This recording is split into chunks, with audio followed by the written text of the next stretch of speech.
What is going on, everybody? It's Alex coming back at you in another video. And today, we're still sticking to the trend. We're doing risers and fallers day 3. If you guys do enjoy this series, like, comment, subscribe. If you guys like mock drafts, this is your place to be. Decided to update the graphics a little bit, make it look a little bit nicer, a little bit more presentable. So, of course, I would love some extra support because it takes a lot to go into all these videos. So I know that you guys do appreciate it. Let's start off with the risers of day 3. And starting off with number 1, that's Kirby Joseph. Yeah, so this is a guy who I had not really seen much of beforehand. I've heard some good things about him, but I mean, this guy just did phenomenally yesterday. And the guy just was able to just be extremely elusive, very quick twitch. Just was able to stick to the hip of the wide receiver quite often. In 7-on-7s, he had an interception on a tip drill where Kenny Pickett forced it to, I forgot which tight end he did, but forced a check down. It tipped up in the air, and then he was Johnny on the spot. Did a very good job reading the quarterback's eyes. It kind of got him a little bit stuck one time where he let up a touchdown because Desmond Ridder actually came across back to the other side of the field.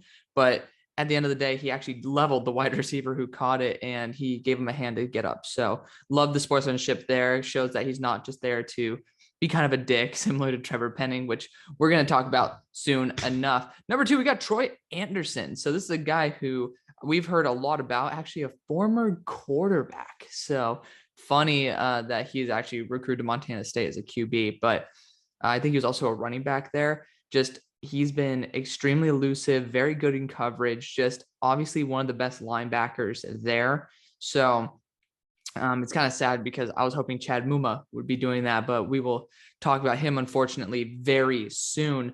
But yeah, just overall, really good athlete. And he did a very good job in the blitzing drill. I saw him on day 2 do it, and I wanted to watch him for one more day before I put him on the list. But he's back. So yeah, number 3, you got Calvin Austin III. He's back again.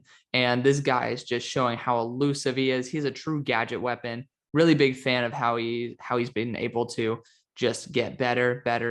And he has positive reps every single time. And there's just something a little bit special about him. Now, he didn't do as well in the 7-on-7 drills. That's why I didn't really see him jumping up too much here. But still, he did a very good job in 1-on-1s. That's what's going to matter. He's always going to be 1-on-1 usually. So I think that he has a bright future with a team like the Cowboys, who could be looking for a true gadget weapon to add with Tony Pollard, which, funnily enough, they're both from Memphis. So they've already gone to that well before. Number 4, we got Jalen Tolbert. I mean, this guy's just been going off the entire week. So it's finally time to say that he's boosted his draft stock. You know, he's been able to win through the top of the catch point, through just precision route running. Granted, he can still work on that a little bit, but, you know, he came in weighing a little bit light, and he proved that that's not really going to be a bit of a problem for him. So he just looked comfortable out there as well. Big fan of what he's going to be doing. I think a team like the Chiefs, who are looking for a guy who is around that over 6-foot body type and has the good enough jump ability to get it at the top of the catch point, this is the type of guy for him. And he offers a lot more than just that role. So I think he's kind of what you would be looking for with a guy to fill in a role where Sammy Watkins actually performed pretty well a couple years ago. And then we got Tariq Woolen. Finally, time to show him some love. Had a little bit of a rough start to the Senior Bowl, but I know a lot of people will come to his side for it. You guys just didn't probably watch every rep. He had some very good high-end reps, but had some very bad ones as well. He's gotten a lot more comfortable. Former wide receiver at UTSA. Just when he's up there in press, he can get a bit grabby, but I mean, he definitely showed that he belongs in the NFL. If he goes into a team like the Ravens as a cornerback 2/cornerback 3, that is going to be his ideal role, where he can continue developing into a corner 1. Again, he's around 6'3", running a 4.45. So we got a shit ton of honorable mentions here. It's why I've been talking pretty fast. But Logan Hall has just been continuing to ball out day in, day out. Still is a little bit tall when he pass rushes, so there are some red flags there, but not really too crazy. Just a position that is not very valuable. That's why he's still in the 3rd. Trevor Penning, he finally came back and had some good reps. Still had some pretty bad ones, but again, you know, we're just trying to be finding the silver lining here for Trevor Penning. Of course, continuing to throw dudes down, as long as he doesn't have his quarterback to get hit when he throws them. I think that'd be perfectly fine. Abraham Lucas, another solid day, guy who has been steadily been going up the board. He's just been inching up day after day. He has a couple like poor reps here and there, but overall he's one of the most consistent offensive tackles at the Senior Bowl. Zion Johnson, can't say enough. I mean, he came back and did some pretty good job today, especially at center. And that's a big plus against guys like Travis Jones. He had some good reps. So that's a big plus. Speaking of the man, Travis Jones, he had a bad rep here, bad rep there, but he came back and just showed why he's been so dominant. He's an anchor buster. That's a big thing. And he just has extreme pop in his hands. That's a term that we use in this industry. Good guy. Marquise Hayes has been off and on, but he's been one of the more high-end guards, which is not really saying much. Boye Mafe, he doesn't need any introduction. The guy's been going off. John Ridgway, had to shout him out as well. He's been consistently winning. Zachary Carter, he's been winning one single way, but I think I'm putting him here as an edge. He works the best off the edge. He's 290 pounds, but he's definitely built a lot better than what 290 pounds says. We already have Tariq Woolen talked about. D'Angelo Malone. He has some really good reps in there as well. Again, really hyper fast as an edge rusher.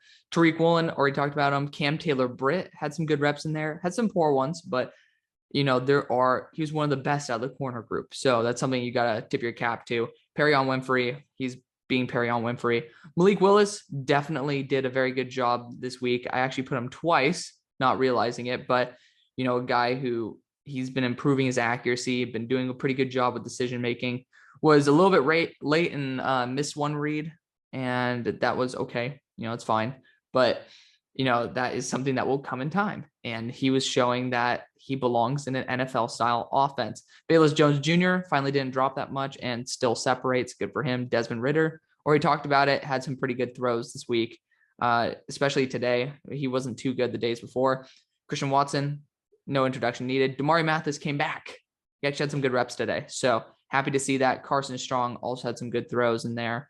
Rashad White, good route running. Same thing with Tyler Beatty. Beatty's been doing a very good job.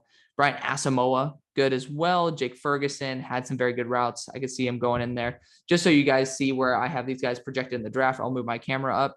But Andrew Stuber, he was a guy who's going to make the top 5, just didn't do it. Isaiah Likely and Damone Clark also did a very good job today. Let's continue on with this and let's go to the fallers, starting off with Chad Muma. This hurts my heart because, as you guys see, I had him graded as a first-round prospect. Just looked really uncomfortable out there. Just his best strengths to me were his speed, his coverage ability, and his blitzing.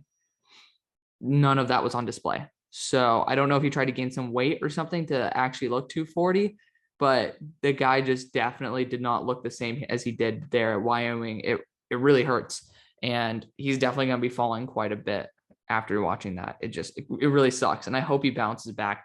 But a team that might be able to maximize his potential and maximize what they could find when he falls is the Philadelphia Eagles. They're a team that is going to be looking for corner, safety, as well as linebacker. They can probably be pretty confident that Chad Muma might be there in the 3rd or the 4th round. So I think that could be a good steal. It just sucks because I was really hoping that he'd start moving up into the early 2nd and then maybe the late 1st with how he was playing. Just not doing it. Number 2 is Kenny Pickett. So yeah, it's not that big of a fall for Kenny, but the fact is he didn't look like the best quarterback there at all. He didn't look like the best quarterback on the national team. And I'm not going to say that he isn't because I still think he is, but there is a lot to not like about how Kenny Pickett played. If I were him, I wouldn't have shown up to the Senior Bowl. It doesn't make sense why he would have, because again, he was pretty much solidified as the NFL's number 1 QB, and he lost the interest of the team that was able to work out right next to him, right? The Pitt locker room and the Steelers locker room, I'm pretty sure they're right next to each other. So they know Kenny Pickett very well. They're not interested in him as much anymore. Could that be a smokescreen? Maybe. But there's a difference when Mike Tomlin, all you see is Mike Tomlin staring at Malik Willis the whole time. I'm pretty sure Malik will not get past the Steelers if he's there. And as a Steelers fan, I would absolutely love that. But unfortunately, Malik's been having a really good week. So that's unfortunately going to be pushing him up a lot of people's draft boards, might be going in the top 12. But yeah, Kenny Pickett, I think a team like the Tennessee Titans might be able to capitalize on this. So that might be good for them. Number 3 is Cade Mays. Yeah, he's just been awful. I had him as a mid to late fourth. His grade right there is pretty representative of it. And I usually have like 64 and below being like day 3 guys. Granted, again, it doesn't, just because you have a score of a certain amount doesn't mean I believe in you. And I had him below guys who were actually rated almost 10 points lower. That guy being Daniel Faalele. I had him multiple spots below Daniel Faalele because I didn't believe in Cade Mays. And the fact is, I still don't. And now he kind of confirmed it. Number 4, Trey McBride. And I'm putting him in here mainly for the second point. So first off, he has yet to actually stand out as an elite tight end. And unfortunately, I think that 4.75 tested 40-yard dash, someone clocked it, and it was like, ugh, not good. He wasn't an elite athlete. I love his route running skills. He had some very good reps, and even when some of the corners and safeties were on his hip, he was still able to make a catch that was fully outside of his body and at full max extension. So, there's still a lot to love about him. That's why I put him here at 4. I just had to mention that 4.75. And again, he hasn't been elite. He hasn't been doing very well in the blocking drills. It's tough to see where he's going to be. I think a team like the Jets could be a really good spot for him, though. If he gets that micro separation, that's a good thing for Zach Wilson to get a sure-handed target like Trey McBride. Number 5, we got Max Mitchell back again. So he had one good rep the entire week, essentially, in all the one-on-one drills, which really sucks because I was a big fan of Max Mitchell. I'm going to be dropping him a little bit. I just think that a team like the Bengals is going to capitalize on it. And if they train him properly, I think he'll be a very solid tackle. But man, he looked really out of place, and that is not good at all. So let's look at some dishonorable mentions. All that big heady is, he just had a couple of uninspiring reps. Whoop-de-doo. He's not going to drop that much. Just had to put him in there because, it's worth it. Cade Willetsko, I raised him last day or yesterday, and unfortunately, he didn't do too well. Cade Mays, already talked about him. Actually put him as a UDFA after I continued watching how he was playing. Darian Kennard, just as a guard, looked terrible. So I already had him as a solidified right tackle. Don't think that's why I put draft projection not applicable to him, because we're just talking about him as an interior offensive lineman. Ed Ingram, he just had some really poor reps where he was not in the right position. Alontae Taylor, he had some really bad ones. Had one good one, but had some bad reps. Josh Thompson's been looking pretty bad all week. Bo Melton, I raised him, so I had to lower him a little bit. The hype just didn't get as much separation as I was looking for in that red zone territory. Kenny Pickett, already talked about him. Charlie Kohler, he looked really bad. I would not be surprised if he goes UDFA, but so you guys see where I project him going. I still think it's late 4th because this is a very tight end class with not very much talent. Same thing with Cole Turner, just did not look very good. Chad Muma, already talked about him, and Bernard Raymond, he's just continuing to not play very well. He has some good reps in there, which is the only reason why he's still an early 3rd, but you're trying to get onto that glimpse of hope. And I was one of those people who are kind of down on Bernard, even though I still believed in him a little bit. It's looking like I was pretty right about that. Darian Beavers looked terrible. I think that late 3rd might be a little bit generous. And Daniel Faalele, he just looks like he's not ready for the NFL, but he definitely has a lot of potential for a team like the Patriots, who could bring back, who do they have at right tackle? Marcus Cannon, if I'm not mistaken. No, Trent Brown. Marcus Cannon's on the Texans, but Trent Brown could train Daniel Faalele to be at his max potential. That would be the best case scenario. So let me know what you guys think. We're going to be doing an overall video very soon. Thank you guys so much for watching. See you guys on the far side. Peace.